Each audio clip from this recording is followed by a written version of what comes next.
God. We are live. Good evening, ladies and gentlemen. Welcome to another 42 Level 1. I am one of your hosts, Alistair Kennedy, and here with me, as always, the former Twilight Princess of all games, the current Twilight Princess of YouTube, the Sonic Denier, the Uncharted 3 Liar, the man of many names, but we just call him one, Andy. Mr. Andy Urquhart here, as always. I finished the Sonic game this week, Ellie. You did. It only took me 6 days to fully platinum it, though. You suck balls at it. We can talk about that later. Yeah.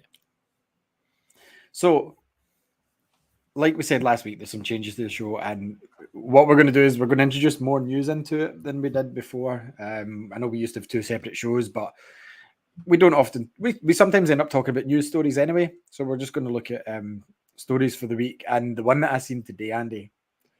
The one that kind of let me down for one of my, this could be an awesome game this year was the story of the Suicide Squad. So let's have a look, see if we can see the picture. And there we go. So, yeah, as you can see in the title, Suicide Squad has Battle Pass. Now, it doesn't seem like, it really doesn't seem like it needs to have a Battle Pass. But as you can see here, leaked Suicide Squad image appears to confirm Battle Pass and more. A source tells VGC it's dedicated to cosmetics. So the picture was legit. Let's see if we can see it. That's it there. That's the picture there. So as you can see at the top here, it's kind of blurred out because these are for like NDA things, but it's like looks, loadout, talent, social, Battle Pass, store, codex options. This looks like a Tom Clancy. This looks like a Tom Clancy game or something. Yeah, or like Call of Duty or something. Like you've got message of the day at the top here. You've got the chapter in the story you're in. Game mode, like it's quite a disappointment. Like they've been working on this for 8 years. 8 years, which is longer than any Batman Arkham game. And this is the first thing we see about it. Battle Pass. It is a leak, right? So it's not like they wanted you to see this right now. Plus, of course, plus the fact that they've been working on it for so long means that there's going to be things baked into it from like 6, 7, 8 years ago, like Battle Passes, because these things were really big back then. Okay, so I think this is coming out this year. I think this is recent. I don't think this is baked in anything. I fully believe that they've went down the same route as Avengers. 100%. Like you said earlier. Oh, so it's Avengers. And I was like, yeah, it's Avengers with worse characters. That's what I think we're getting here. Because if you look at the characters as well, right? You've got these, you've got the different levels. And see if you look up next to the gold here. Look, you've got different currencies, Andy, as well. This is fucking Avengers. Look, you've got a blue one, a yellow one, a purple, a green, or I don't know what color, and another green one. I'm very. I'll stop sharing that. I'm very kind of put off now with that game. What I was kind of hoping for from this game would be that it was like kind of like Guardians of the Galaxy. No, not Arkham.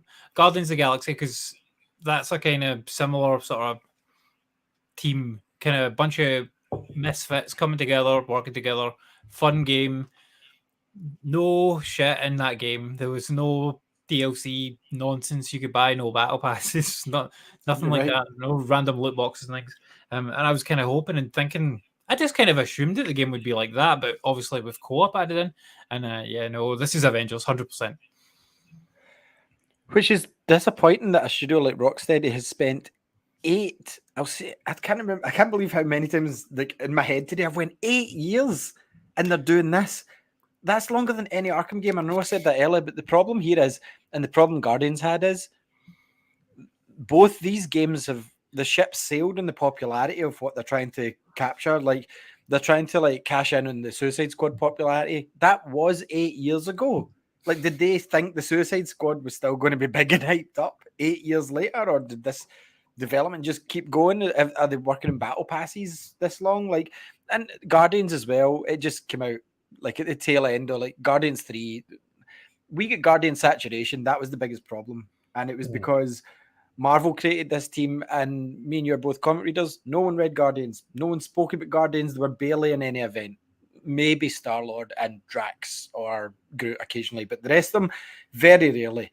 And definitely not as a team. Like, the team that was put together wasn't the Guardians in the comics. It is now. But I mean, Suicide Squad's coming like what, a year after Guardians, the game, and I felt like Guardians had missed the ship. Suicide Squad had a very small window where people were like, Suicide Squad's cool, and like all the comics came out and all the like, and I'm talking maybe 2017, 2018, and all the things, and everyone was big on Harley. That's long gone, and no one cares about the Suicide Squad anymore. I'm sorry, like, it's not the best team, and you're giving us like Deadshot, you're giving us Captain Boomerang, like Harley Quinn. I'll give you Deadshot's passable. Captain Boomerang and King Shark. Who wants to play as those? Couldn't you just throw in Killer Croc? Like, anything, anybody else except those guys? I don't think I would want to play as Killer Croc either. No, like, but you know, I mean, he's more popular, and I would justify him more than Captain Boomerang, who's comic relief at best. I would never play as him. No, but this is what I mean. Like, I think they've shot themselves in the foot, and I think if this comes out with a battle pass, people are going to be like, "What the fuck, Rocksteady?" Well, like, I mean, I just don't think people are going to buy the battle pass. Like, unless it unlocks new characters, which they said it's purely cosmetic, so it doesn't seem that way. Yeah, I don't believe anything they've said. I know I'm kind of like disappointed about a game we've seen like 2 trailers on, but it's like the thought would have been, this is Rocksteady, a wholesome studio. They make a shitload of money. They don't need to do things like cosmetics, battle passes, stores, because there's a store there as well. Just give us a Batman game. Let's unlock things in game. No. We want a $10 a month off you to unlock costumes. What do you mean some characters are going to look? You've said that they won't be nerfed, like it won't be that way, but you've said it's cosmetics. So you mean all the good-looking costumes are going to cost me a $10? Yep.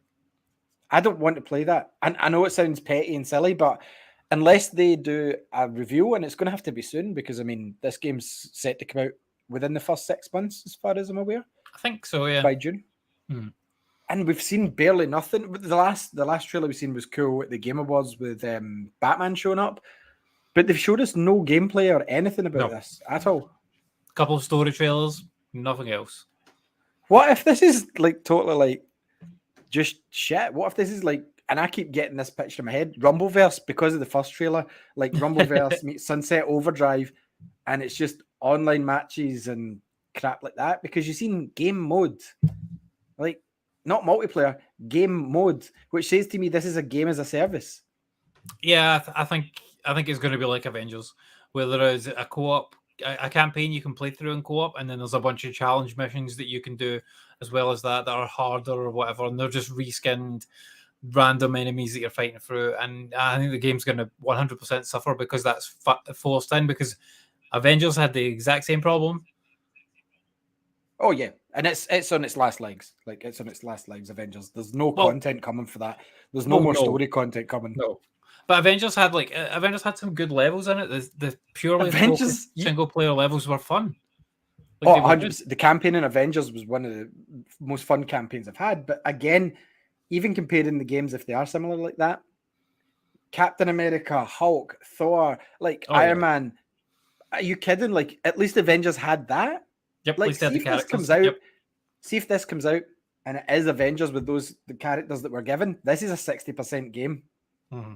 Yeah, that's what it's going to get, and people are just going to compare it to Avengers and say it's Avengers with worse characters. Yeah, I'm still interested in it, but like I'm less hot on it from hearing this news for sure. Yeah, 100%. It was very, very disappointing to me to hear that, because I expected just like another Arkham game, but with co-op. Like, I wanted like basically Gotham Knights, but with the Suicide Squad, and then I seen Battle Pass and like, why? Like, why? I don't even think it's the fact that there's Battle Pass there. I think it's the fact that like Battle Pass plus that screen just leads you to all the other things where you're like, there's going to be shit cut from this game that should have been in the game that you're going to need to pay for. Oh, definitely. 110%. And like, if we take a look at it again, like That's 2 different levels, Andy. So one of them suggests you've got gear levels, which means this is a looter, and the other one's your character level. And then what's that? 1, 2, 3, 4, 5 different currencies. Sorry, 6 different currencies, including the gold. Like, and that one being the higher one's clearly like the one that buys nothing. Do you know what I mean? That heals your character after matches. These are going to be the ones that upgrade your points, your gear, your level, like talents, loadout, looks. Like, come on, man. This is not what I wanted from the Suicide Squad from Rocksteady. Message of the day. That just screams Call of Duty. Like, get Harley Quinn's like outfit from like. I don't want this. This is not what I wanted. Screams Avengers to me, 100%. And like, I think this screen looks worse than Avengers, mate. This looks more like a, I mean, I didn't engage with like Avengers at all beyond the campaign, like apart from playing the odd co-op bit and piece with you and like Mark and Ian. But Suicide Squad doesn't have the draw of the characters for me, like you said. So these characters, I'll play through the campaign probably still, and like as long as that's fun enough, I'll see it through. But I have no interest in doing any of that. Like whatever that is, I don't want any part of it. Well, this is the thing. Like, I did play Avengers after the fact, and it is repetitive, but I enjoyed it because they've got characters in there that I want to play as. Like, see if this was Justice League Kill the Suicide Squad and it was Superman, Flash, Batman, and Green Lantern. You've got a different game in your hands then, and I want to play it. Yeah. But what you've given me is like B-listers villains. Like, there's not even a major villain. Harley Quinn at a push, but even then, she's still linked to the Joker to this day, no matter what people say. Yeah. You've not got like one of the big villains there. You've not even got Man, but there's no one there that I want to play as and go, oh, they're a cool character.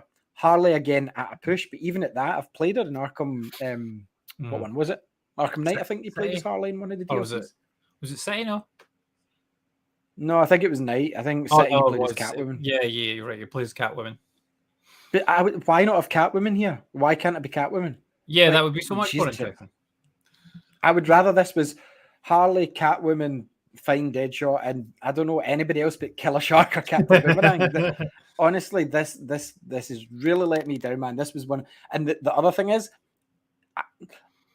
okay, I know I say this all the time, so I can't guarantee that I won't buy it day one, but it's got when's this out? May, isn't it? This is competing with Zelda for me. This is not going to get time if this is a Avengers style game. Yeah. We'll see. I need to see the gameplay. Depends what the gameplay looks like. Because see if that was a fake screenshot, Warner Brothers would have been all over that today, saying, no, that's crap. And they didn't. See, when companies say nothing, they're like, fuck, who's leaked this? Or it's been leaked just to get people's reaction, and they could go, get rid of the fucking Battle Pass, guys. Get rid of it. Yeah, I mean, things like that, they can get rid of it 100%, and you can just put it back into the game in some way. Like, if it's just cosmetic unlocks, then you can just find some other way to unlock them, like earning whatever achievement. Yeah, earning whatever achievement or trophy grants you this costume. Fine. Yeah, but that's what it should be. But the problem is they want the money off you every month. That's what they're doing here. I'm sorry, but this isn't it. See, maybe it's like the Battle Pass, like the way the Avengers did it, though. Like, you just paid the £10, and it wasn't like a monthly thing. It's like you unlocked that character's Battle Pass type thing. Yeah, that would make more sense. If they did it for all 4 characters, so like it's £10 for each character, 40 quid, so that's 100 quid for your game if you want all the costumes. Yeah. No, Halo does. Halo Infinite does that a really good way, and I'll prefer it this way, where you buy a Battle Pass and it doesn't expire. So, like, say you've bought the Battle Pass for this quarter, and it runs into next quarter, you can just keep playing this one, or you can buy.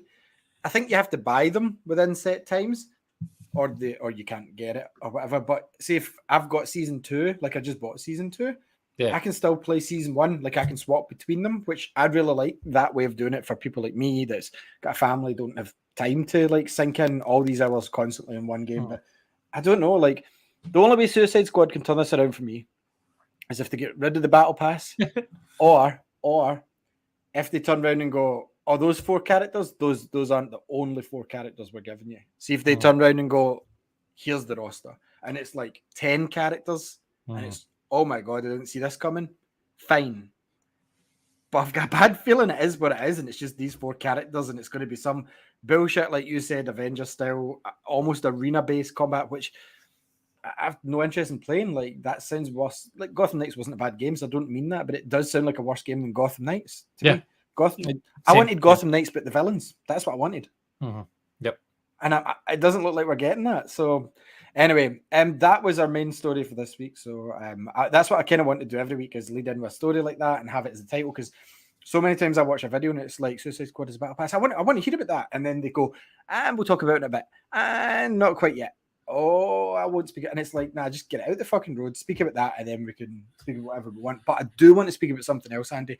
And I know we normally do pickups, but I don't have the patience for that, because I haven't obviously picked up a lot of things for quite some time now.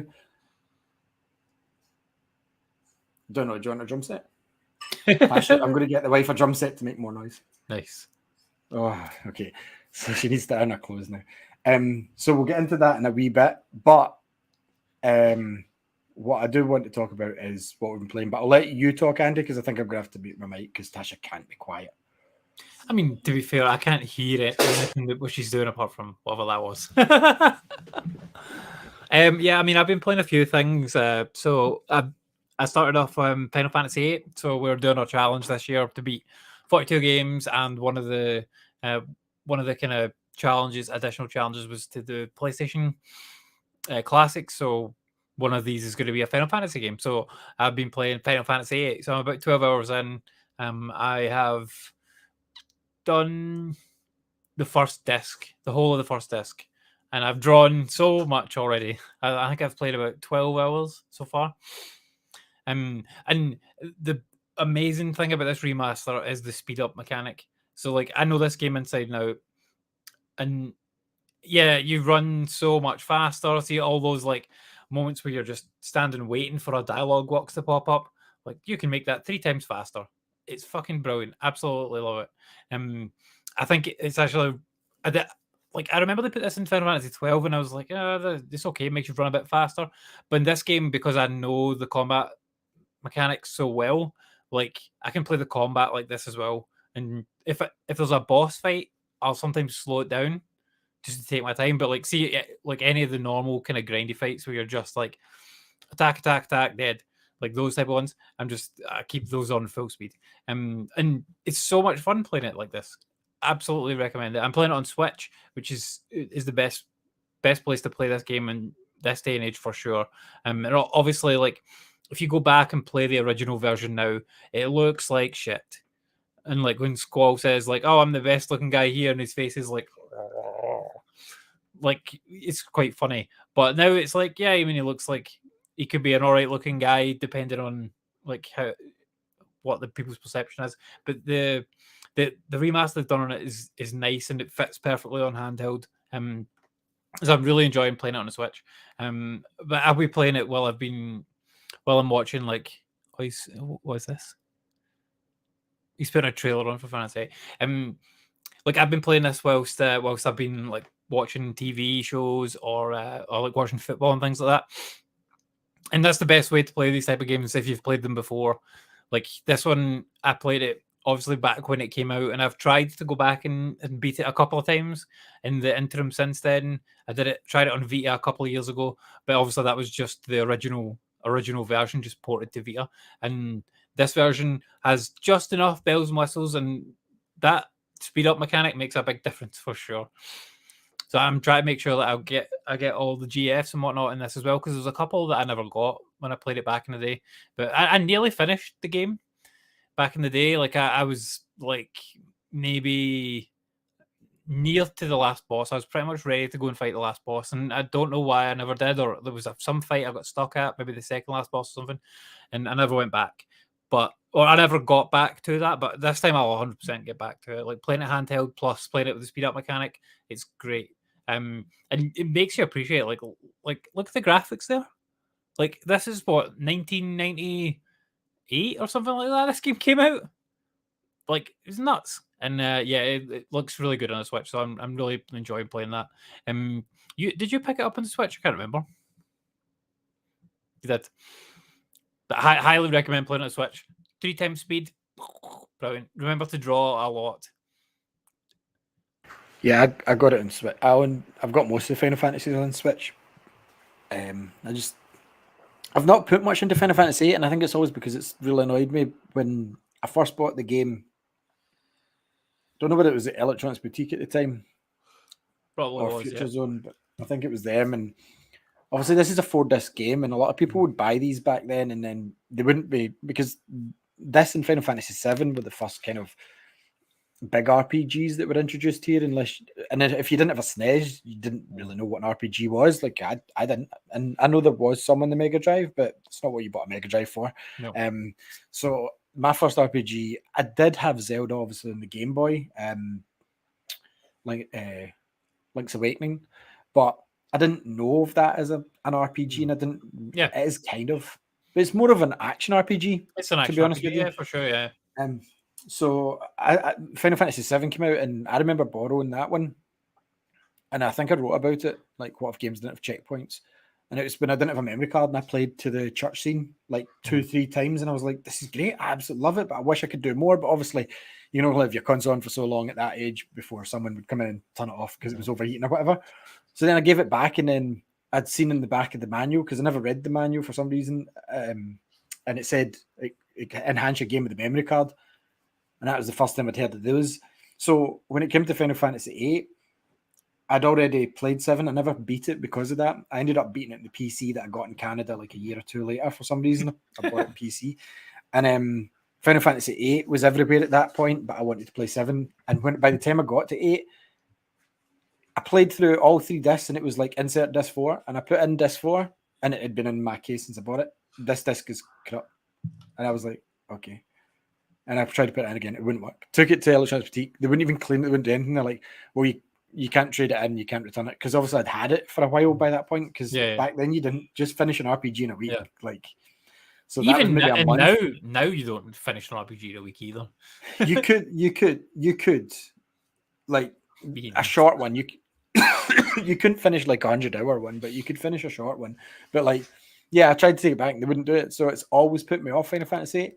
And I did like it at the time because I liked Triple Triad, which is the card system for anyone that's not played it, where it's a lot simpler than trying to understand Gwent. Like in The Witcher 3, I've been chipping in it. So you say that it's a lot simpler, right? It's just numbers. It's just, is this number? Sure.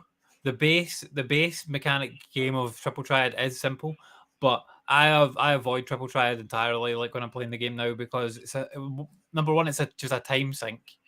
Right, it doesn't. I don't feel it adds too much to the gameplay experience. And 2, see if you play Triple Triad in like some random region, they've got different rules from like the normal. Like, so say we are same with Gwent though. And then the rules kind of stick to you. And then when you go and play someone else, the rules then go to that area too. Yeah, it's fucking annoying. No, but it's still all numbers based mostly. But like Gwent is the same. Gwent changes. Gwent has different rules with decks and stuff. Like I've actually sat and went, I'm going to play through Gwent this time when I played The Witcher, because I didn't touch it the first time I finished The Witcher 3, and I'm like, I'm going to do it now. And I carefully listened to the tutorial in the first pub, and I'm like, what? I still don't understand it. And I read it. I actually exited the game, went back in, and I read the guy's explanation. I'm like, I have no idea what I'm doing here. And then I won around it. I don't know how, and I tried to figure it out. And I even watched 2 or 3 videos on YouTube, and I'm like, this can't sink in my head. Like, I don't know why, but Triple Triad I always liked. And the only thing that annoyed me as well was the time that I did play it. A lot of people back then would buy the Prima guides, I think they were called, the strategy guides. Yep. And I had the Final Fantasy VII one, but I only borrowed that for getting the gold chocobo at the end, because that's quite a complex. This is before you had instant access to everything online. Well, GameFAQs sometimes went down. GameFAQs was there. I remember printing off a guide to like but like Final Fantasy VII so I could do the chocobo.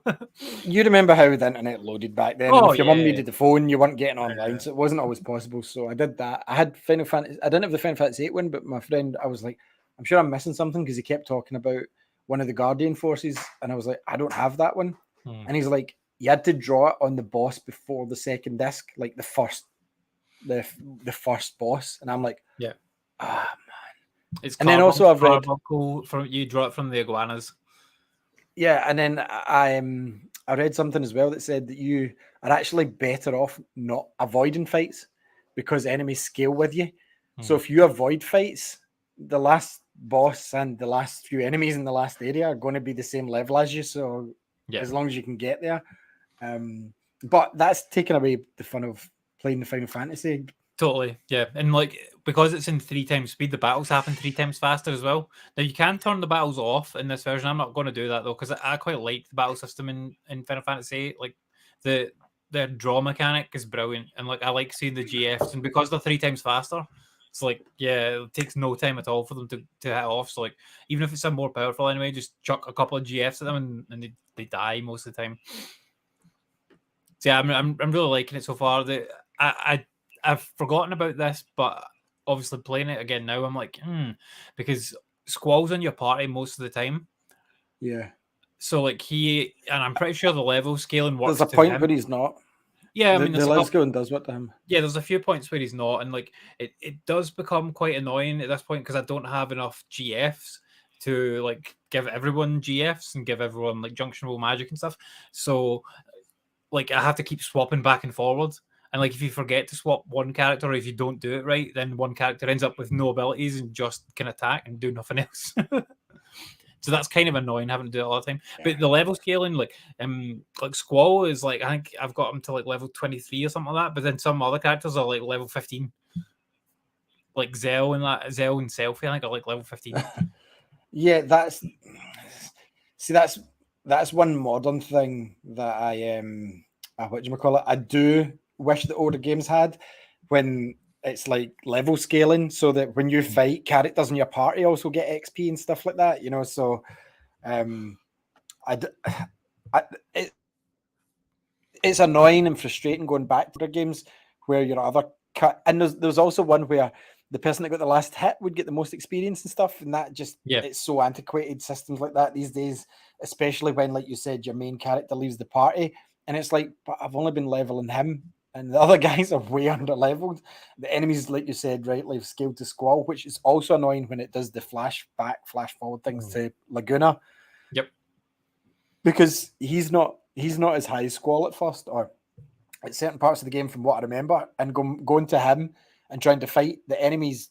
Is it in the past? I can't remember. It's been a while since I've played it. Yeah, it's in the past. It's a flashback sort of thing.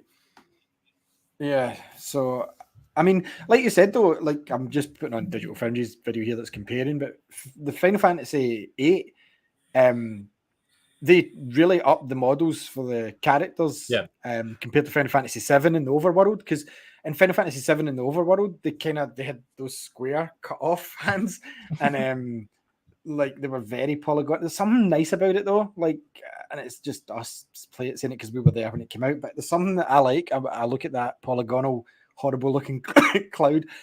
Like I remember when I first played that, and it said, "Here's a gun for an arm," and I'm like, "What one of these?" Because guns for arms. To be honest with you, but then with Final Fantasy VIII, it came out, and at the time, it looked stunning compared to Final Fantasy VII because the characters in the overworld look just as nice. And like you said, this update's actually nicer than the Final Fantasy VII remaster. Yeah, not the remake, the remaster.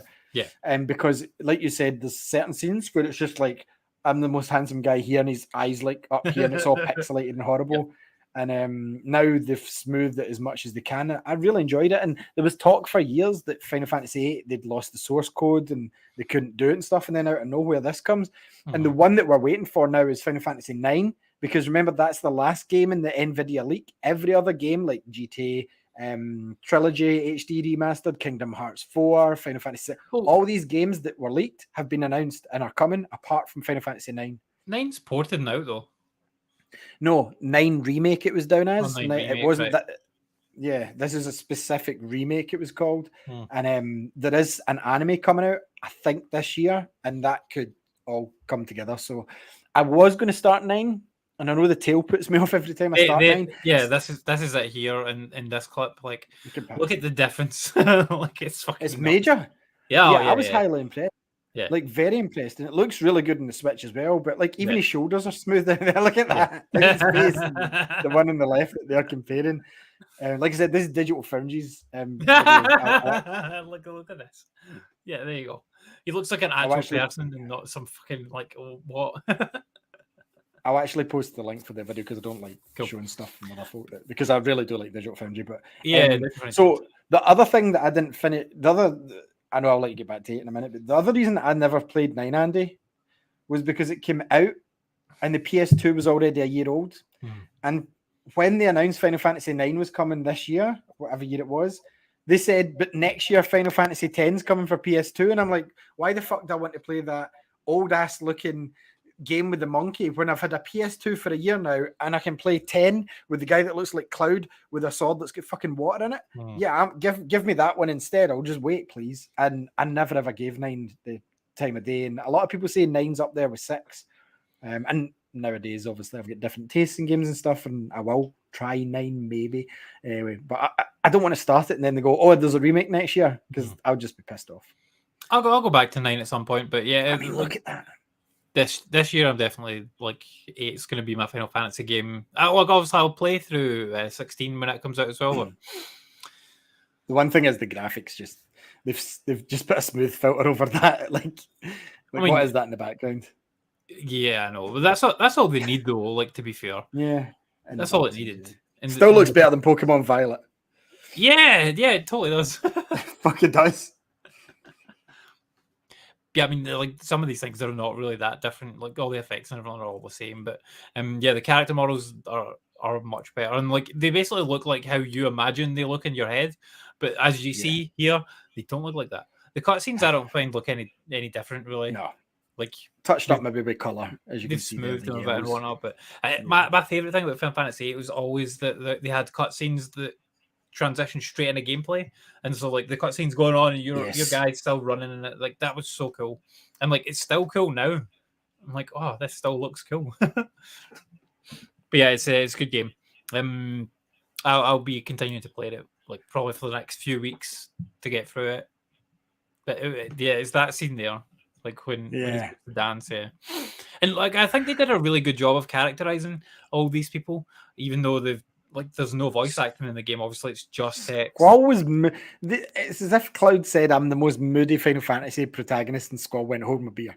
It's like I don't think they improved it. Like I really like, was it Zach with the blonde hair with the face tattoo? Like before Mike Tyson made it popular. Zach's your pal with the blonde hair. Oh no, that's Zell. Zell. Zell did. And the girl's Renoa. Yep, Renoa. I like her and her dog because I like the dog when you can get the different moves with the dog. It's so strange though. Like she fires the dog off her arm. It's like she puts him up here. But no, I like Renoa and like Selfie and Questus and I don't like Irvine. I always found it strange, right, when I played this, because Questus is your teacher, isn't she? And it's like, why is she hanging about with you so much? That's creepy. Like, get away from me, teacher lady. She's like 1 year older than Squall. Still a teacher, mate. It wouldn't work. The court's not going to listen to that. She's not a teacher. She's more like a trainer. Like she's just like a senior. Take it to court, man. She's 1 year older than Squall. Like that. I think that they're all like. She was given a position of responsibility and took advantage. Don't think she did. Because I don't think they ever. I hated. I don't think they ever pump in it or anything like that. And Squall ends up. Irvin's a cowboy guy with a shotgun, isn't he? Yeah, cowboy with a shotgun. Yeah. What I did do, and if you're going to play Final Fantasy VIII, recommend you do this. Go do all the seed tests you can right at the beginning, because then you'll just get as much money as you're ever going to need in the game. Yeah. Like so, I got to like seed level 18, and it doesn't let you level up any more than what what Squall's level is.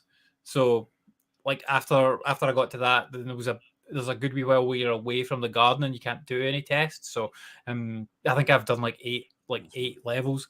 And I'll go back to the garden at some point, but I'm away doing missions and adventures and things. So you get a car, don't you? You get a car and stuff, yeah. But like obviously, while I've been away doing all this, like every so often you just get a wee thing and it comes up at the bottom and goes pudding, and it just pays your seed money, like pays your salary. Yeah, which I'm getting like because in this universe, what they've done is they've made children, because these are children. Yeah, army soldiers who work for money.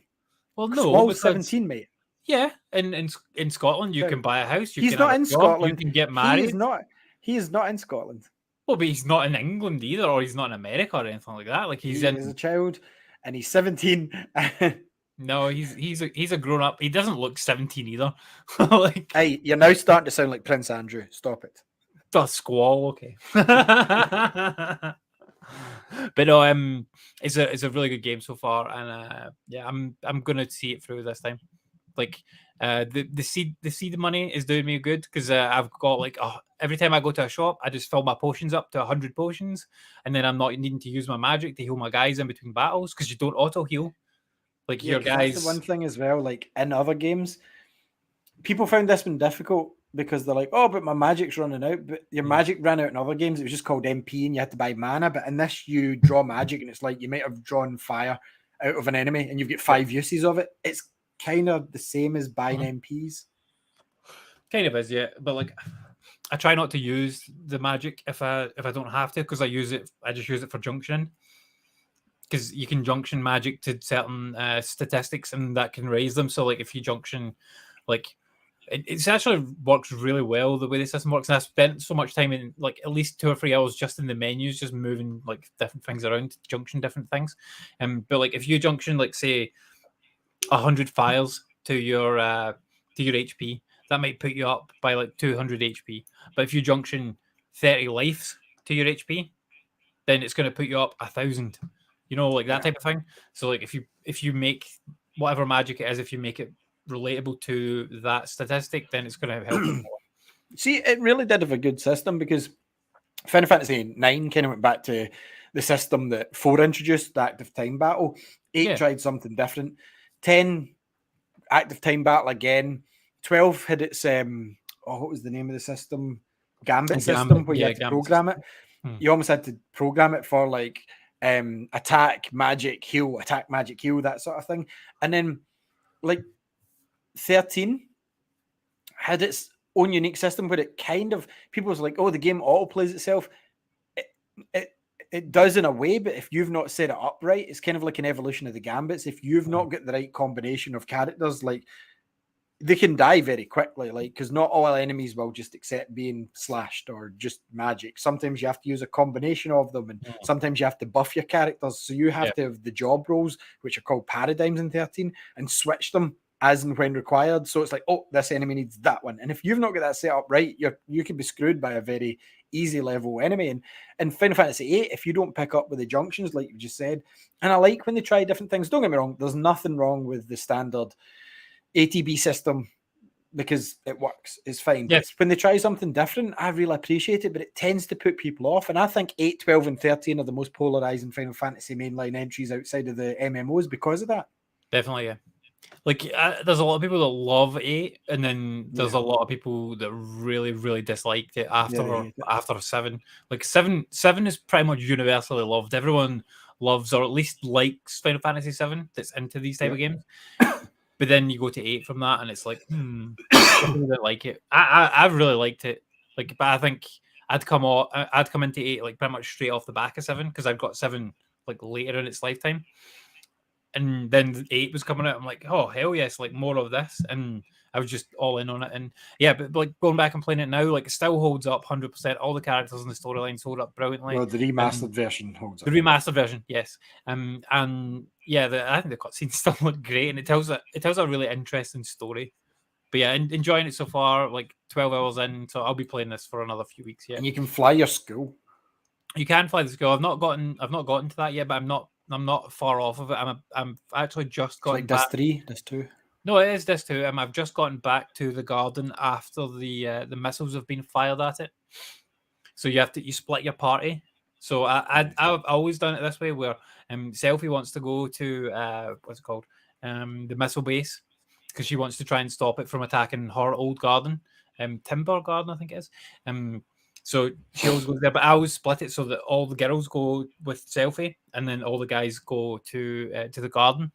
So I've done the missile base with the girls, and then I'm just going to go do the garden with the guys.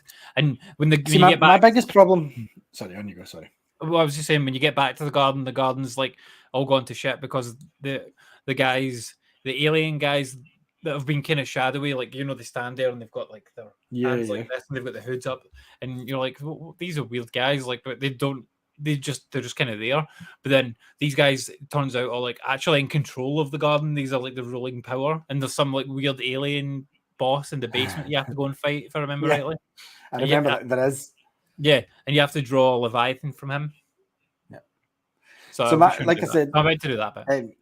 My biggest problem with my biggest problem in gaming started with Final Fantasy when you were talking about splitting the party. It's like since Final Fantasy VII, I could never trust the game. Like RPGs, I find it I have to spoil some things for myself to find out can I level up this character or are they going to be fucking killed off? Because in Final Fantasy VII, Aerith was main character for me. It was Aerith, Barret, Cloud. That was my party.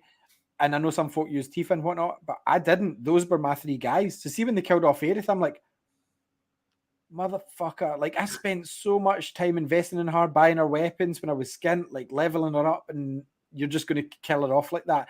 And yeah, it's well known now, but I can't still to this day trust any RPG, Zelda aside. But I mean, like like JRPG. Yeah. I'm like, is this character going to die? Like, who can I have in my party that's going to stay alive? Like, and I know not every RPG does this. In fact, a lot of them don't. Final Fantasy VII stands out because it kills off a main character like that. So, but even like I said, I can't. Even Final Fantasy 15, I'm like, what one of these four is going to die? Like, you know, and even though it wasn't the same setup, it was more action RPG. I'm still worried. I'm like, are they going to kill him off? Is it this one? And then like Final Fantasy 13. I've spoiled some of that for myself, and I know somebody dies, but it doesn't affect the gameplay because it happens at the end, which is fine. But in the middle of your game, killing off one of the guys that you've had since basically the first hour of playtime, yeah, that sucked. That hit me hard, and it's made me trust no JRPG ever. Like I can never. I'm so indecisive, and I give up on them quick because I'm like, I don't want to level up this guy, and I have to rotate them. So then I have to repeat areas so that they're all the same level, just in case one of them dies, and it just ends up getting me frustrated. And that's thank you, Squaresoft, for that. Well, Square Enix now. Or is it Square Enix now? Yeah. It's Square Enix now. It was Squaresoft back then. It was Square originally, wasn't Yeah, it? yeah, but like by the time they did these, it was Squaresoft. Yeah. But yeah, moving on from Final Fantasy VIII, I did complete a game this week. You did complete a game this week, Mr. Oka. What game did you? I completed Sonic Frontiers. I beat it. I'm kind of mixed on this game. Like, there was some really good bits in it, and then like some just unnecessary stuff. Like, I found that the levels became unnecessary because you could just go fishing and you could just do a bunch of fishing and get all the tokens you would need to unlock all the emeralds. So you don't actually need to do any of the levels, which is fine because the levels weren't that good. Most of the levels I would say were about the same level, if not slightly worse than Sonic Lost World, which would be the last one I put any time into. Because I only played Forces very briefly. And like, there's so much of those same tropes. Like, you're running away from things and you're like grinding on rails. And I did it in every level I could, Ali. Every time I went on a grinder, I put the controller down. I didn't need to do anything. Well, you didn't explore because there are parts where you end up just going off the edge. There is bits where you have to jump back and forward on different rails, and I did appreciate that. But once you're on a rail, how can I just ask you this, right? Since nothing pleases you when it comes to rails, what control do you want when you're on the rail, Andy? What exactly do you want to do when you're on a rail sliding? What do you want to do? Don't want rails.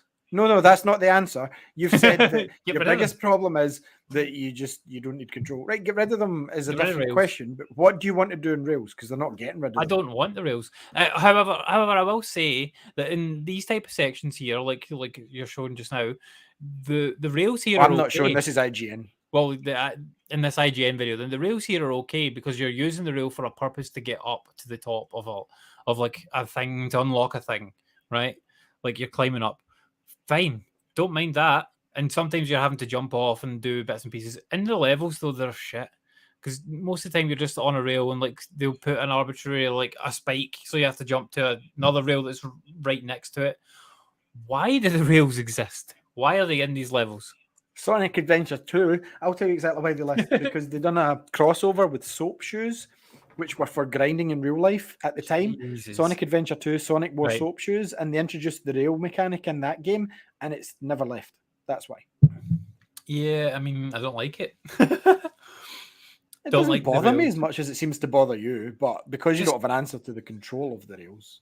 But just get rid of it. Like, as I say, keep it in these open world parts. Fine. In the levels, get it to fuck. Just give me 2D Sonic levels. Like, these would be much more enjoyable. 2D. Okay, I'll accept that, because in the levels they do suck. The Even only game they worked well in was Sonic Rush, because you could use them to get your meter up to do tricks. Like, if you grind, so they had a purpose. If you grind in this rail, you'll be able to do your tricks, which is, when you go in there, like, bam, bam, bam. So every other game that I've had it in, the rails, there's been, like you said, literally no purpose at all. And sometimes they're unavoidable, and you're like, I just want to run, I don't want to jump on the rail. But I do think that there's a lot of promise here, and like a lot of the stuff that you're saying here, this is really fucking fun to play. See, just running around this open world with Sonic and like going and collecting these rings and whatnot, and in 60 FPS. And in 60 FPS, yeah, and like the little heart containers and stuff like that you're collecting there, those are like for unlocking things. Now, I wish they did a bit more with that, and like they let you actually unlock things that were useful to you. Instead of being like, you need to unlock, like, get 150 things to get the next tiny segment of this one bit of story from Tales. And it's like, there are some little cuckoo things. Go and get them. Like, okay. But I did like doing all these type of things. These were fun. Like, the first time you do each one is fun. When you have to repeat them to, like, move around the level sometimes, a bit annoying. But with the first time you do them was always fun. So yeah, I like that aspect of it. As I said, the actual levels weren't great, but I think this game's more based. I think they made 2 games, right? I think they made 2 games and then squished them together. I think that's how they did it. They didn't. They didn't. That's why you don't make games. They did. Do you not think Sonic feels different though? Like in the, he totally does. In the open world, I don't. He totally 2D, feels no, different. it feels the exact same. It's just not the 2D, but like in the main in the levels compared to the open world, like it feels like 2 different games. 2D levels. Well, I mean, they're all kind of 2D / 3D. They've got 2D bits in them and whatnot. No, I don't think that's right at all. I think this was always the plan. It's just that they were continually rushed, and even though it released really good, they were still having to cut things out, as we've seen the free DLC that they're now allowing to come out. Because, I mean, this hit a crazy like sales milestone of like being the 16th best-selling game of last year or something like that. I think it was not higher. Was not even higher than that. I thought it was 6th best. I don't know. I think it was top 10, 6th best. I think it was. Yeah, but that's insane considering it came out so late in the year, and everyone says, "Oh, Sonic's dead." Sonic's not dead. Sonic's not dead. I think it's been. If you release a quality game like this, or this was a good refresh, the biggest problem Sega has is, see if they bring out the next one, it's like Sonic and the Orange Ghost. It's like, why are you doing that, Sega? Just do this and release a sequel. We want to see this continue on, not Sonic and the Magic Swimming Pool. Like, no, we don't want Sonic with a new mechanic. Like, just do this again. But what I said, and I wrote an article on it in Game Rant, I want this, but on Mobius. And I think we spoke about it last week or the week before briefly.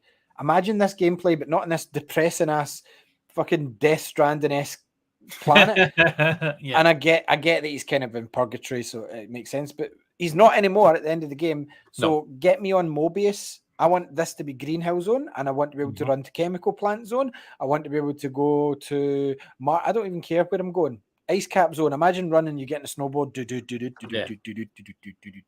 Carnival night. I want to be able to walk in the casino. Just give me that. Give me exactly that. But I've got a funny feeling it's going to be back in this place. I just think they'll stick to this now. I don't think they will, because of the way the kind of end of the game goes. Like, I like these puzzles. Yeah, I mean, they were dead easy, but like I did enjoy them. Like, it was quite satisfying, like doing these puzzles for some reason. Yeah. Like, some of these things, they were kind of like really simplified versions of like things you did in The Witness. Zelda. Yeah, Zelda as well, yeah. Witness as well, yeah. Yeah, but like I like these type of puzzles, and I mean, yeah, that's that type of thing is very simple. The fast travel mechanic needs to be better, I think, for the next one. And I get why they did it, because they don't want you to fast travel at all. No, they want you to run. They want you to run, but I think if they want you to run, they need to make the take out the 2D 4 sections. Well, yeah, take out those. Yeah, so like it's the rails that connect all the little islands and shit that you have to go along that were annoying. So get rid of those, and yeah, I think it'd be better. But I think as a kind of reboot, to Sonic, I think it's a good solid start, and I look forward to the next one whenever it comes. Like you said, this game did sell really well, so hopefully there'll be a sequel come out in the next couple of years, because obviously they've got the engine and whatnot built now, so they just need to go, okay, right, here's what people liked, here's what people didn't like, and then just make it nice. But yeah, I think it's easily the best 3D Sonic game. I've still got a soft spot for Sonic Adventure. I think that storyline was phenomenal with Chaos. I just loved the individual characters. Like, it felt finished. This game felt like it should have had Knuckles and that playable once you rescued them. Yeah. And I think that was the original plan till it get rushed. Sonic Adventure obviously get the time it needed mostly. And yeah, that's... So yeah, it's definitely first or second. Yeah. I think your idea of getting them back to Mobius is probably the smart move. If they do that, like that'd be really cool. If they do that, that'll be the best Sonic game ever, 100%. And I don't mean Earth, like Sonic's not from Earth. See this newfangled, oh, look, it's it. Sonic goes to Earth, Sonic's not from Earth. No. Yeah, so I finished that, and then I started another couple of things. So I started playing Tomb Raider Underworld. I liked that one. I remember a bit where there was a puzzle, and you were looking down, there was like a big octopus thing. Yep. I remember that. Yep, I didn't play much of it. Yeah, that's the first kind of like tomb. I completed that bit last night.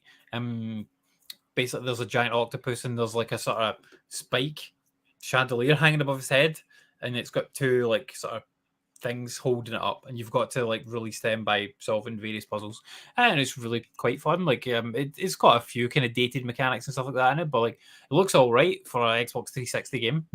Like, it's a bit. I think that was the first Tomb Raider out on the Xbox, wasn't it? Was that not the first Tomb Raider for the Xbox? I'm almost sure that's why I picked it up. Could have been, yeah. But look, obviously, I played this back in the day on PS3, but I never finished it. I only played. In fact, I played it years after it came out, but I never got. I don't even think I did the octopus. like I don't remember this octopus. So, like, after the octopus, I've gone onto a ship now, and I'd done. Like, basically, you've got to kill a bunch of guys on the ship and then climb up, and my game crashed. Like, the game crashed, which is weird because obviously it's digital. Yeah, and it's not online. Yeah, and it's not online, and like I'm playing an Xbox 360 game on a Series X, you know. So like it did that, you know, that crash when it goes and like makes an old school crash, yeah. Yeah, and it's as if the disc's jumping. Like, oh, right, okay. Nuts. So it did that, so I had stopped playing after that. But like that game's good. I'm liking it. And then I've jumped back to Yakuza 0. Played a bit of that as well. I want to finish that this year too. Yeah, so like because I was watching Xcast for their, I don't know what it was, predictions or whatever it was, and Gary, what I was saying, like us, he always managed to avoid Yakuza, and then Yakuza 7 came out, and for some reason he was drawn to it because it was presented as such an Xbox looking game. Yep. And me and you thought it was going to be like on Game Pass because it was presented that way, and we went, I'm now excited for this game, I want to play it. So he's like us, and he's getting to the Yakuza games, and Yakuza 0 is absolutely brilliant. I need to stick more time into it. I still see shinies, even though we made these challenges to try and get focused, I still see, oh, squirrel, oh, shiny. Yeah, like Yakuza 0, I put a couple hours into it, and like this game sucks your time though, because there's so much dialogue in it.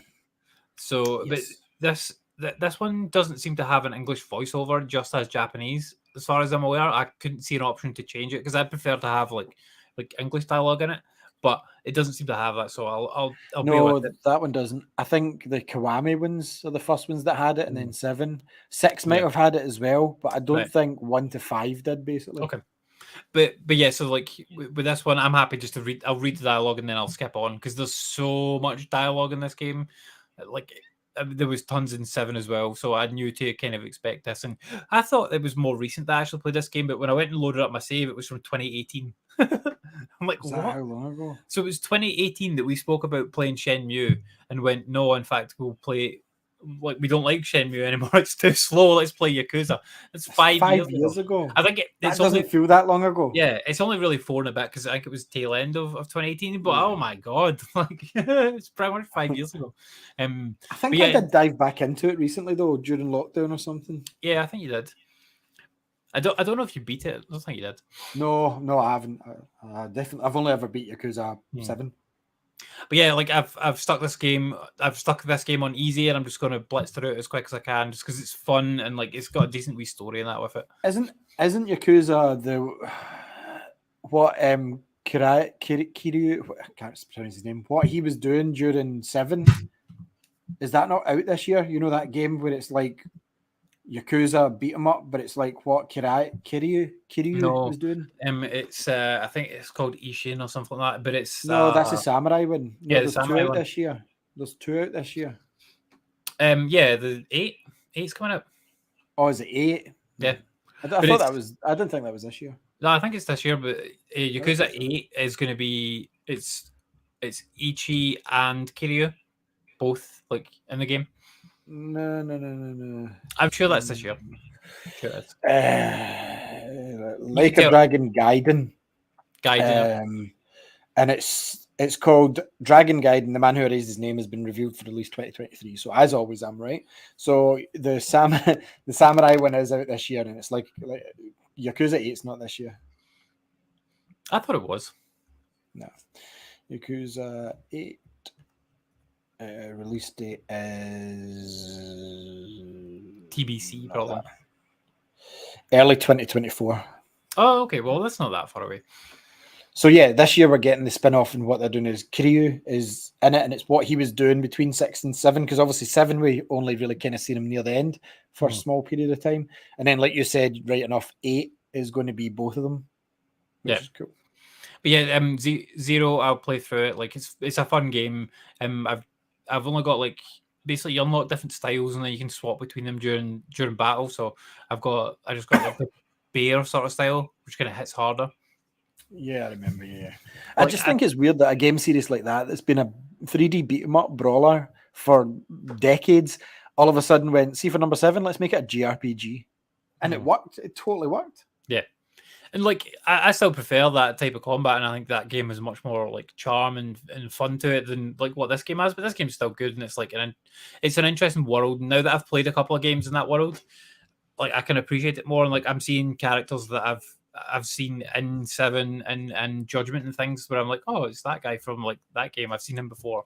So it's kind of interesting to see like how a bit of their backstory to how they got to where they were.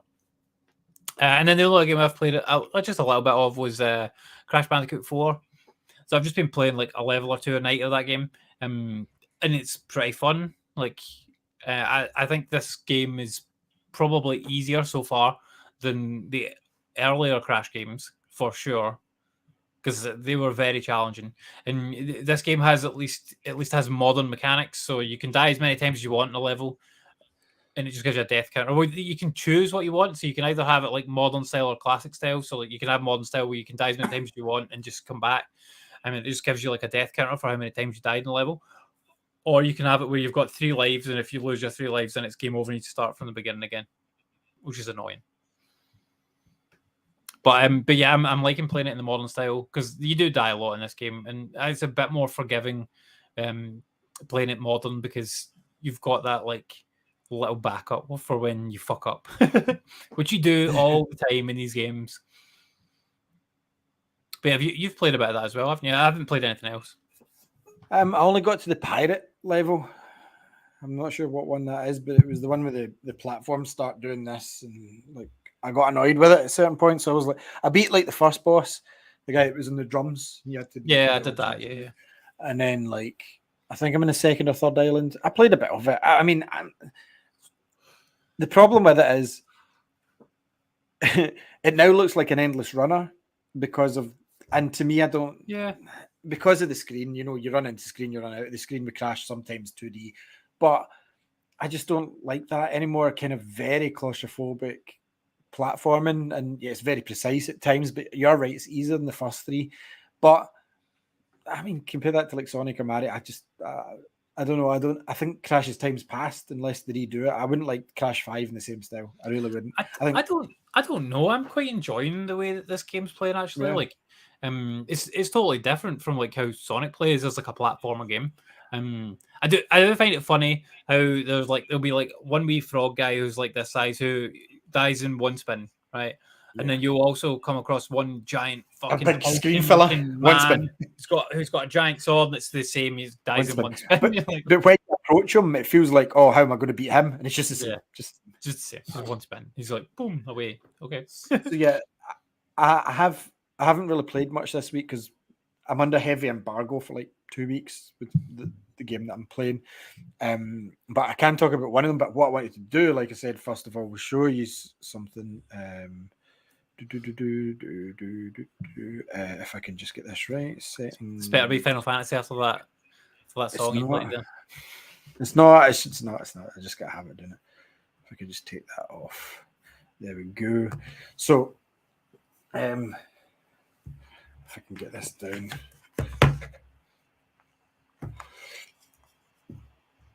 So this finally arrived. Oh, very nice.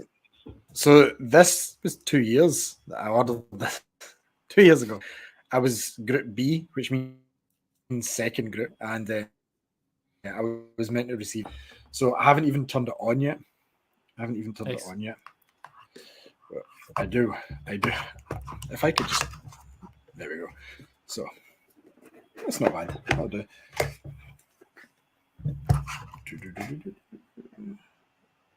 So you've all probably seen the analog pockets before.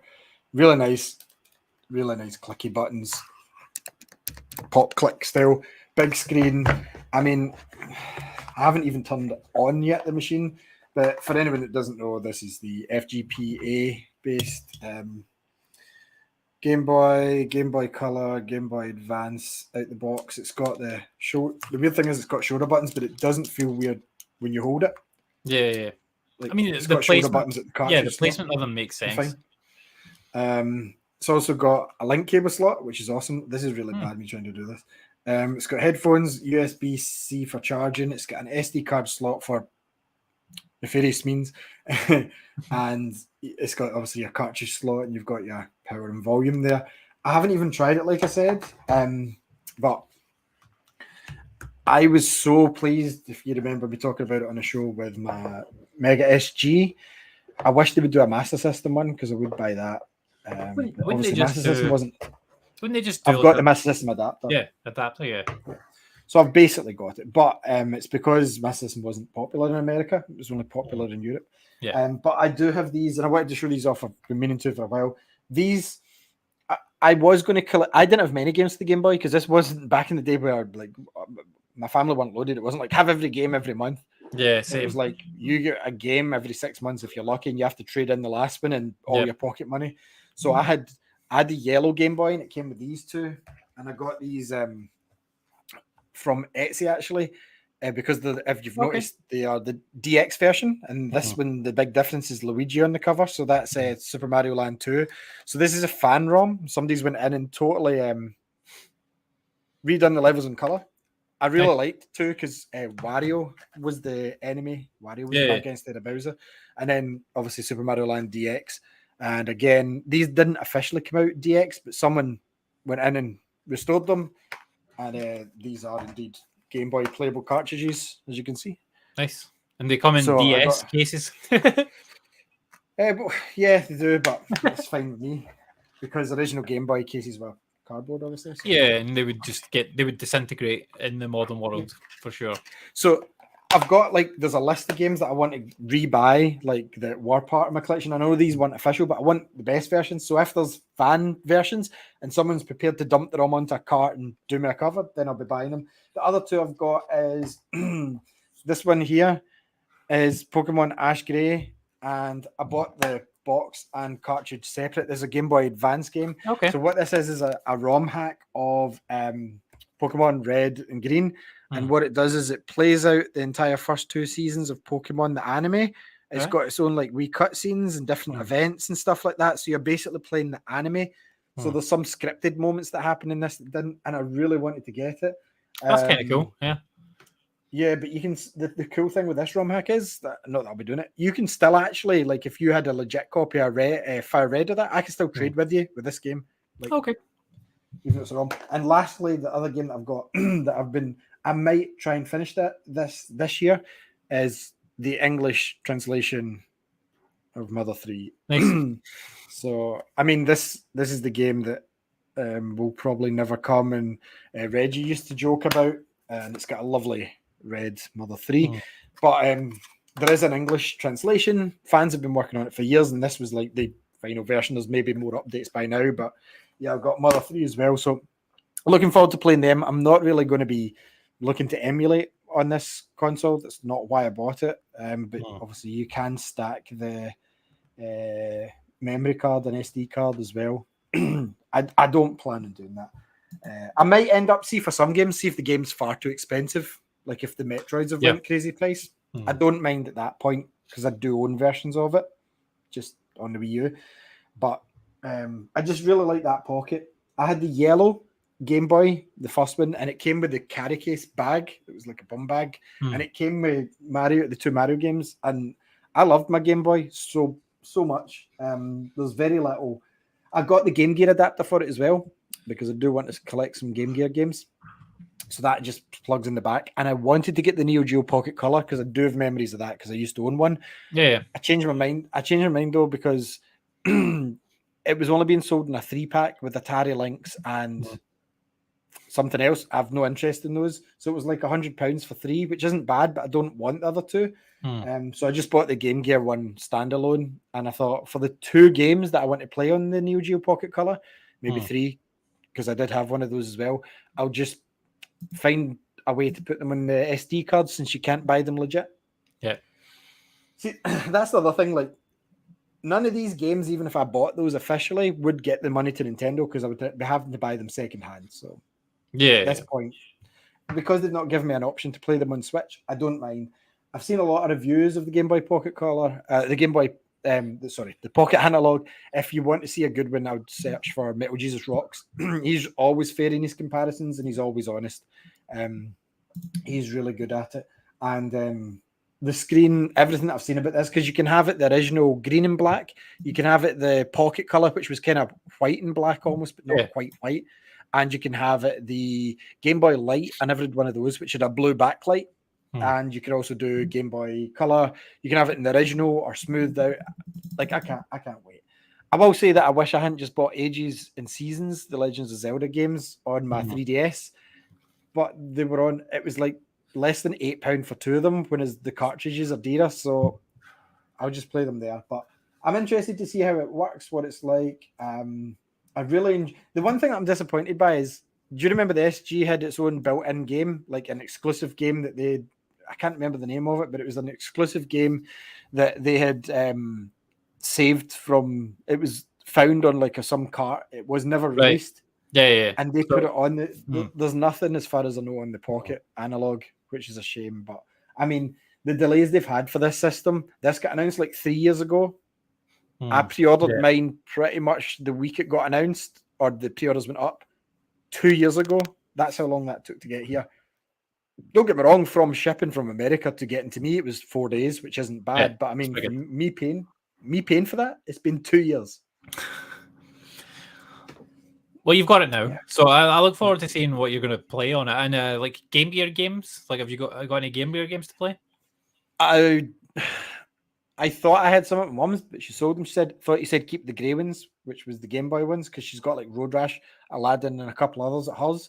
And I'm like, so what did you do with the black ones? Oh, we took them to a boot sale. I'm like, so I don't have Game Gear games. The thing is, I didn't own a Game Gear at the time. It was my cousin's, and I borrowed it, but I bought games for it, and I kept them at mine. I was like, nope, they're not going back with you. So I would always drain the batteries, because she would always give me it. Louise would always give me it, and the batteries would be nearly done. And she'd be like, replace the batteries. And I would, but I would always run them down, which wouldn't take long, maybe 20 minutes. I would give her it back exactly. She would always be like, you've ran my batteries to nothing. I'm like, no, you gave me empty batteries. And then she'd be like, you're never borrowing this again. Fine. It's fine with me. Don't ask me to help you with gold now then. So, I do. Game Gear's not as... I'm not as nostalgic for Game Gear, because a lot of the games that I would buy in the Game Gear, the Master System version, superior, like Sonic and stuff like that. So, I think I've got 2 Game Gear games, which is Columns and one of the Sonic ones. Columns is a great game. Columns is a great game. I'd probably get like Columns, maybe Mean Bean Machine, Golden Axe. Was Golden Axe on the Game Gear? It's probably some version of Golden Axe on the Game Gear, I'm sure. Yeah.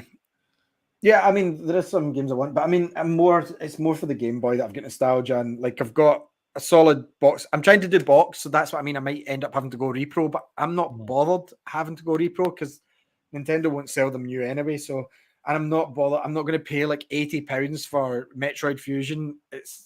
I just want the game. I just want to play it. And even secondhand prices aren't as cheap for some of the Game Boy Advance games. So I think I'll stick to what I'm doing, and I'm quite happy with the 4 I've got at the moment. And it's cool because these are technically brand new. I've never played the DX version of Mario Land. I'm not going to count it. Don't worry, in my games for the year. But I've never played these versions, so I'm quite happy with that. So there's like a new original twist to them. There's only one Game Boy game that I want to get.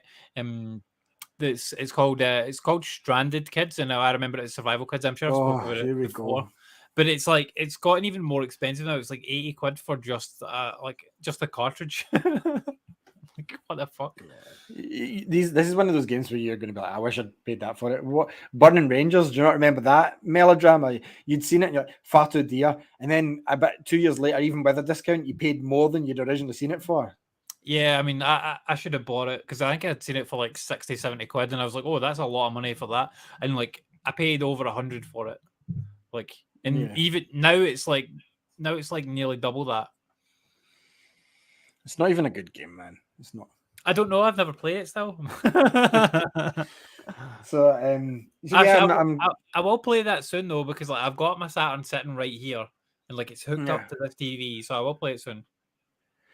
So there is a few games, and I'm going to have to do some research because there's these games that I've got memories of having for the Game Boy, because Game Boy games were never that expensive back in the day, so they were always cheaper. So sometimes I'd be like, what would I have at the same time as a Game Boy? Probably my Mega Drive, I'd imagine. Mega Drive Master System. I mean, Master System games were 45, 50 quid if they were new. I remember paying 50 for Sonic Chaos and Robots. That's what I paid for it. Or was it 45? But round about that. So that's why I hate when people complain, oh, games have been up to 60, 70. Have you seen it? Like there's a thousand person studio, whereas you used to pay the exact same. Like Street Fighter 2 on the SNES, I remember seeing it for 70 in a window back in the 90s. £70. So you can't complain.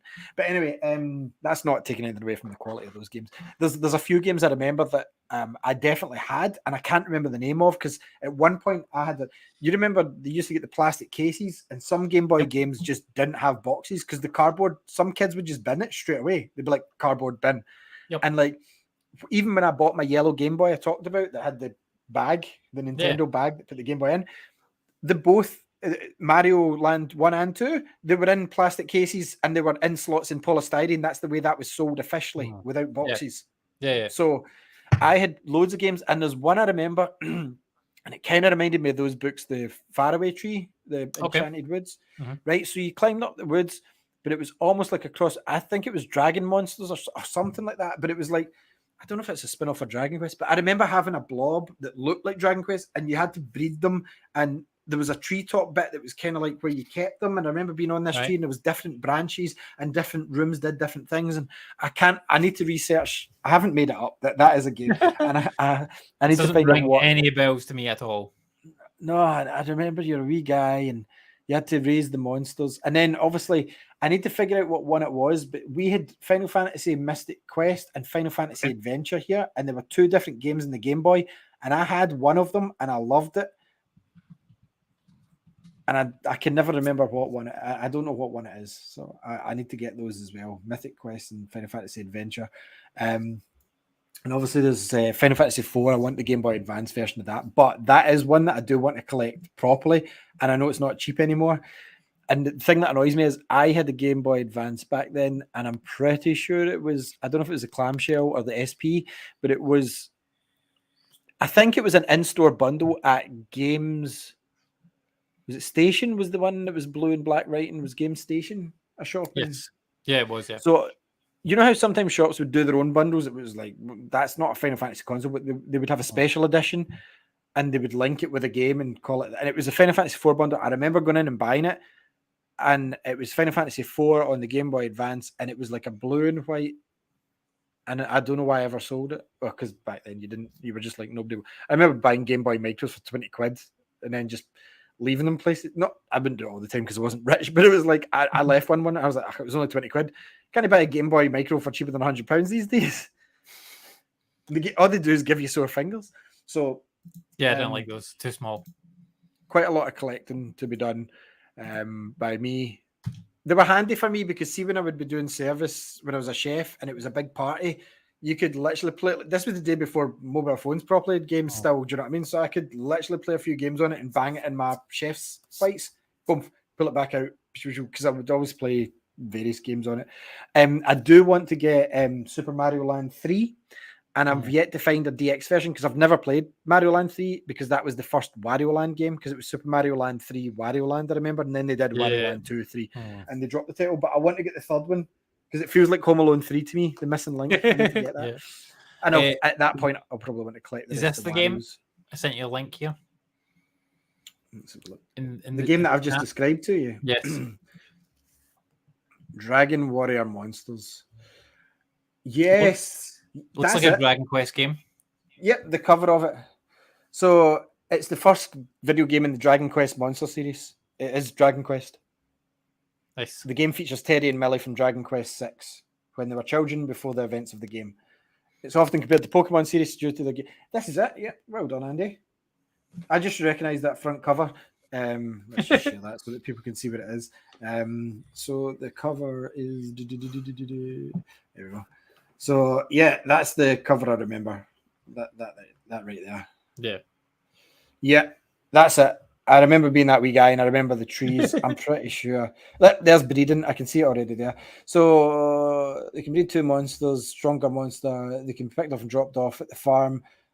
Yeah, I think this is it. And I'm sure you had to battle them. I'm not sure what you had to do in between things. Oh wait, there's a 3DS remake. Yeah, I mean, you could get the 3DS version. It might be Japan only, though. Like, I don't imagine they'd have brought that to Europe. Maybe. Yeah, 3DS, Japan only. Is that what it says? Yeah. Yeah, that's a shame. But I'll have the Game Boy version because, as far as I remember, Dragon Warrior Monsters, it looked like Link's Awakening. Yeah. There was a lot of those type of looking games back then. Like Stranded Kids was the same. Dragon Warrior Monsters. Yeah, I think that's it. Is it? Yeah, I think so. I'm almost sure this is the game. I think it's one of them ones where you just need to buy it and or get hold of it. See if it's the game. And play it. Like, I'm sure you could get a ROM for this. No, but I don't want to. Oh yeah, I could maybe get a ROM for it. Or like a repro or something.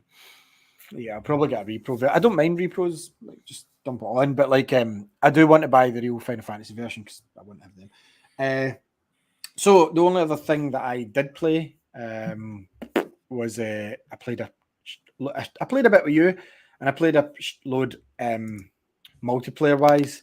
Was Halo Infinite, right? Well, it wasn't the only thing I played because I downloaded something last night, and I just wanted to get into it because people are still playing it. People are still telling me it's great. People are still and I've never really got into it. And that's Destiny, and Destiny's made by Bungie. And Destiny 2, it didn't take long because I've got gig internet now, but it was 129 gigabytes, so I had to delete some stuff, which was annoying. 129 gigabyte, Andy, for the PS5 version because I didn't have enough space in my Series X. I'm like, I'm not deleting anything here. Yeah. So I downloaded it and I put it on. Now we've been playing Halo Infinite. Now it runs pretty smooth, as you can see here. The shooting's pretty fine. It's pretty solid. It's not exactly zipping about the map like Apex Legends or anything, but it's fast enough paced. My goodness, Destiny 2 was like playing Halo on ketamine. It was so slow. It was like walking through mud. It was like budget Halo is what it felt like, and that's the only way I can describe it. Now, Halo Infinite's not my favorite Halo. I was enjoying playing it with you, obviously, but you know my stance on the standard Halo story. I'm on to you for 2 hours of gameplay last week, the week before. Yeah. 2 hours, didn't stop moaning about how I didn't like it. So then I watched the Halo TV series, and I know a lot of people didn't like it, but then a lot of people don't like Resident Evil. And I like the changes. They've took the universe and made their own twist on it. I can accept that, and it's something new. My biggest problem with The Last of Us the other night, which was phenomenal, was I knew every beat. I knew everything before it was going to come. Like, don't get me wrong, I felt sorrier for Sarah because they gave us more time with Sarah than the game does. Like, I felt more connected with her. And I was like, oh, man, I can't believe she's dead. Whereas I've never felt that in the game. But with Halo, it was something different, and it's actually made me want to play Halo again. So, like I said, I've been playing Halo, and Destiny 2, I just don't get the appeal. Like, it's not even proper fun games or anything. It's just like you're shooting endless bullet sponge enemies over and over and over and over and over and over again. And now, don't get me wrong, Halo Infinite's repetitive, but the online playing against other people's hell of fun. Yeah. And I played Destiny 2, the Crucible, which is their multiplayer style thing before. It's just not the shooting, the graphics. Nothing about Destiny 2 PS5 version is as good as Halo Infinite. Halo's still the king. Bungie's, they're just trying to scrape together. They basically want to make Halo, but they don't own the name. And I'm kind of glad, because as much as Halo Infinite isn't perfect, Destiny 2 sucks. So I never finished Infinite. I got so far and gave up. Me and Andy were playing it, and we had fun, but I was so pissed off with Halo that I'm just like, let's just get to the boss. Let's just go here. Let's just go here. And don't get me wrong, it's Halo, so it's not like we need to level up Master Chief. There is you can level up equipment, but at the end of the day, the guns you find are the guns you're going to find. And it's a game of pick up guns and shoot bad guys. That's Halo.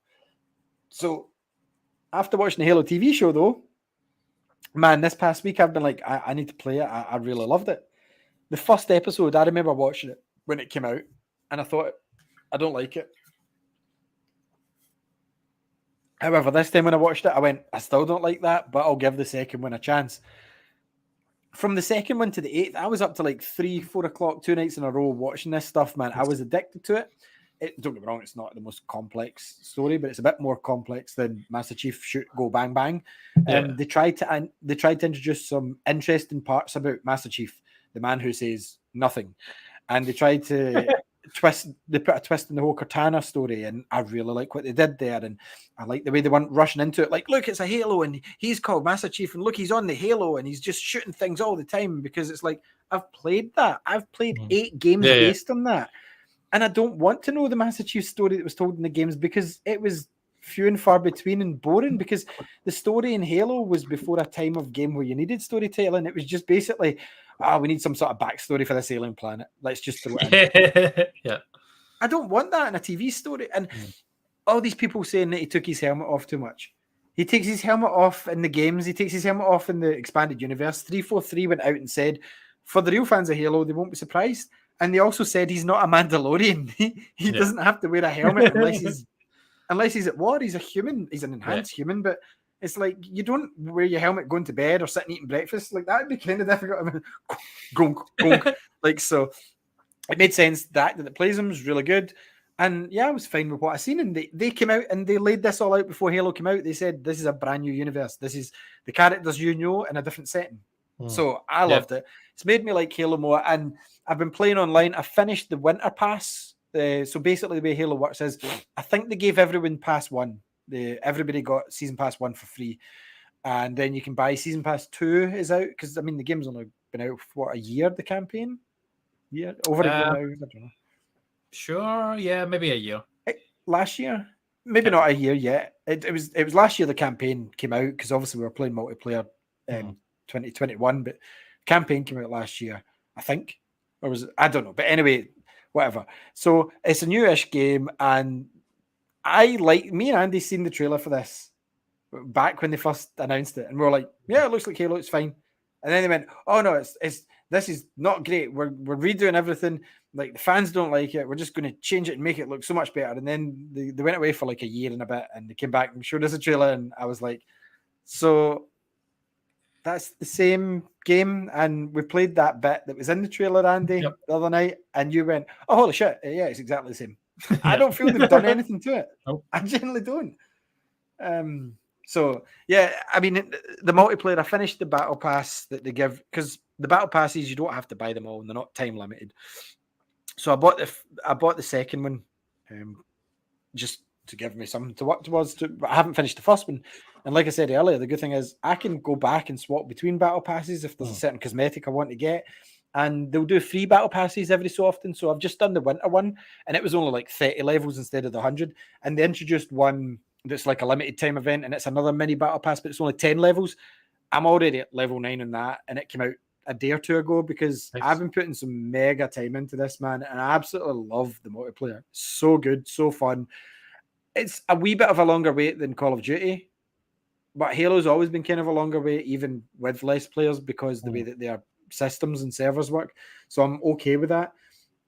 The only thing is, I'd really hope that this season 3 that's just around the corner is going to come out and keep it going, because there's a lot of folk ready to just fuck it off and can't be bothered with it.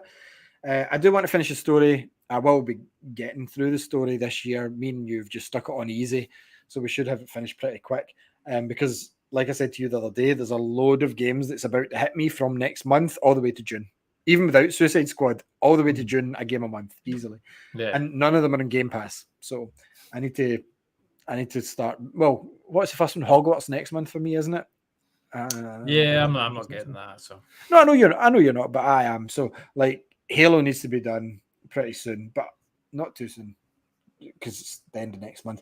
But yeah, like I said, I finished the battle passes, and I'm really enjoying it. I'd really like the way they work. Sometimes I get pissed off.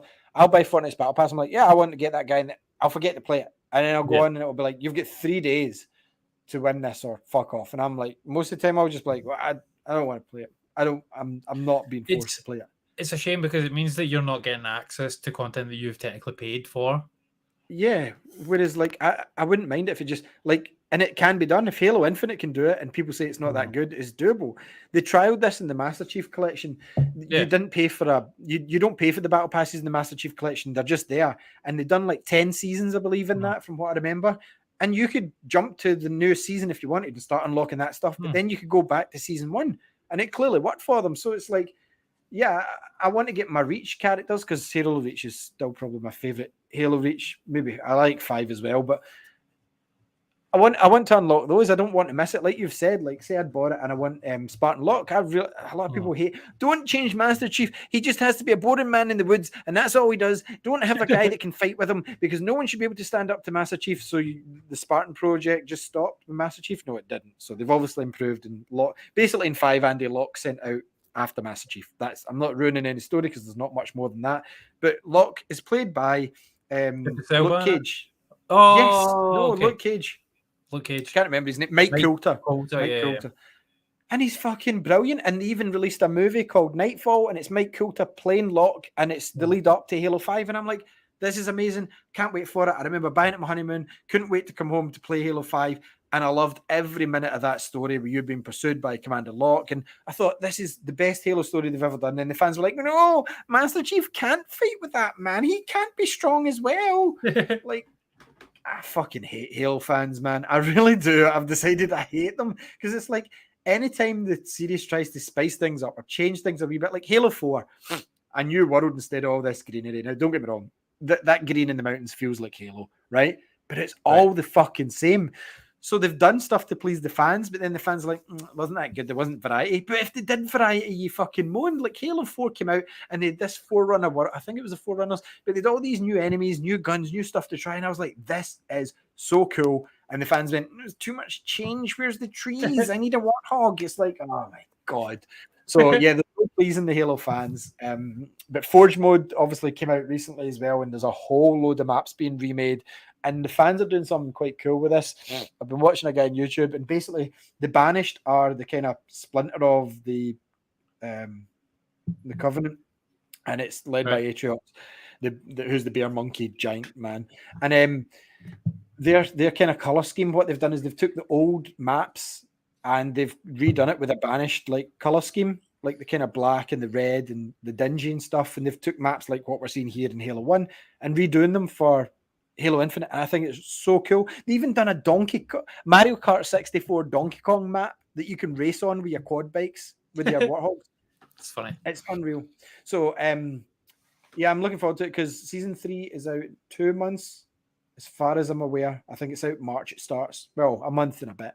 And basically, that's going to be a whole new revamp. There's talk of Battle Royale coming to this. I personally think they've just went, fuck that. Halo Infinite's lost faith in the name. We'll do this year and then we'll tell them we're working on the next Halo. I think they're going to do that because their original plan was 10 years of Halo Infinite. And that was it. They were just going to stay with Infinite and innovate on it. And I always thought they were just going to incorporate all the Halo games into one big collection and call it Halo Infinite. They haven't. And I can't see this going on for 10 years. They're clearly going to move on to like an easier engine to work on, like Unreal or something, because they had mega issues getting this game out. It was delayed by a year and then it still wasn't ready for another 6 months after that. And they didn't have the campaign ready. Even when the game came out, they were like, we need some more time for that, guys. And then co-op only just came out in November, like 2 months ago. It's nuts. So it is a good game.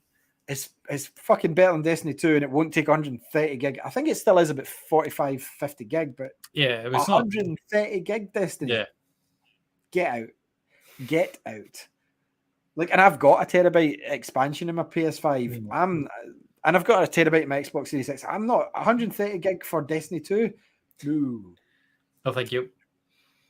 It's free though. Destiny 2 is free now. Halo Infinite multiplayer is free as well. Play that instead. That's true. Yeah, do that. Do that instead. You don't even need to play the campaign. They gave away the multiplayer for Halo Infinite free, so you can go and play every bit of it. So yeah, I'm having fun with Halo again, which is something I didn't think I would be able to say. And it came from me and you starting it up again a couple of weeks ago, and then me just going, do you know what? I need to have an interest. That's the reason I watched the TV series, because see that night, like I said, I moaned at Andy for 2 hours. I even apologized, said, sorry for moaning, mate. And you went, it's fine. But I did moan about, I fucking hate this. I fucking hate that. This is shit. This bit of shit. Let's just beat this guy and move on. And then I went and watched the TV series, and it gave me this new sort of, this is cool. You can keep all your old lore. I don't care about the story. My head canon is now what's just happened, and I want in. I'm involved. And they announced season 2. It was the most viewed Paramount show last year, 2022. And I'm like, makes sense. It's good. Really good show.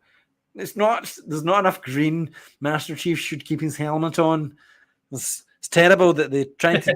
Why did they need to put their own stamp on it?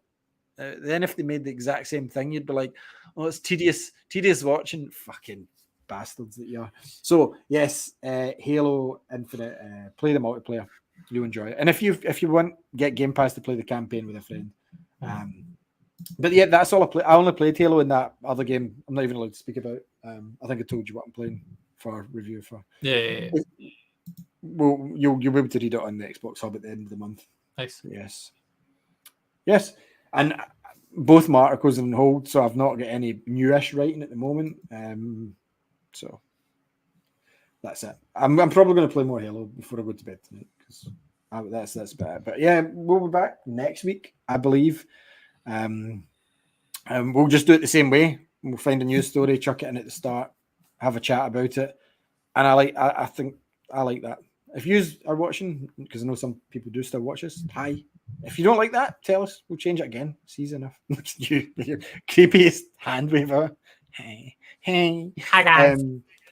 So yeah. Apart from my Pocket coming this week, 2 years after it came out. So I seen a guy on Twitter saying my Group C has not arrived, and it was meant to arrive.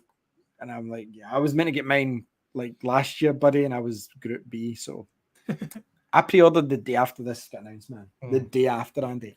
Yes, Pocket. Do you know what I love about it? The premium feel. Like that feels like a brand new S22 Ultra or a iPhone. The way they package it is superb. So yes, anyway, thank you very much for tuning in and watching. Thanks, Andy, for joining me and joining us and just finding Dragon Warrior for me. I'll keep you up to date as my repro collection, because if you guys want to know where I got these Etsy, Etsy, I don't actually know if they work. Yeah, well, you'll find out soon.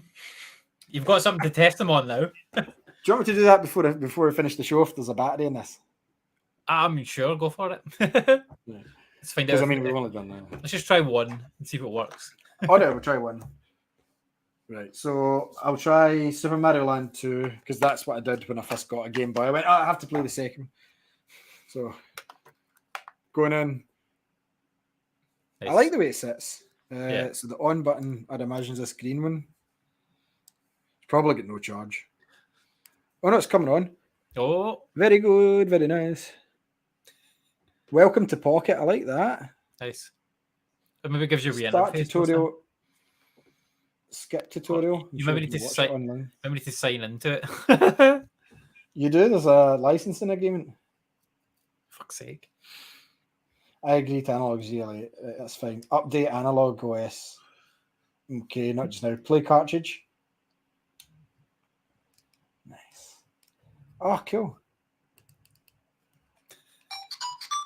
Well, there you go. It works. I don't think it's because I've got my screen on.